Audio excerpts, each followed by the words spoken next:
जब हजरत अम्र बिन आस रजी अल्लाहु अन्हु ने मिस्र फतह किया तो अहले मिस्र ने अर्ज किया कि हमारे मुल्क की खेती बाड़ी का तमाम दारोमदार दरियाए नील पर है।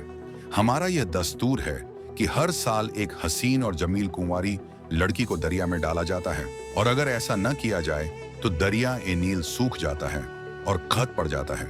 हजरत अम्र बिन आस रजी अल्लाहु अन्हु ने इस जाहिलाना रस्म से उन्हें रोक दिया, लेकिन जब दरिया का पानी कम होना शुरू हुआ तो आपने यह वाकया हजरत फारूक ए आजम रजी अल्लाहु अन्हु को खत में लिख भेजा।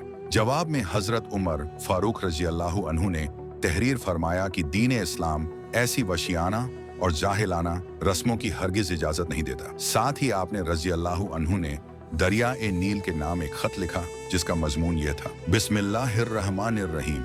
ये खत अल्लाह के बंदे उमर बिन खत्ताब की तरफ से नील मिस्र के नाम है। अगर तू अपने इख्तियार से जारी है तो हमें तेरी कोई जरूरत नहीं, और अगर तू अल्लाह के हुक्म से जारी है तो अब अल्लाह के नाम से जारी रह। जब यह खत दरिया ए नील में डाला गया तो दरिया बढ़ना शुरू हुआ और पिछले सालों की निस्बत इस साल 6 गुना ज्यादा बढ़ा। उसके बाद से दरिया ए नील कभी सूखा नहीं।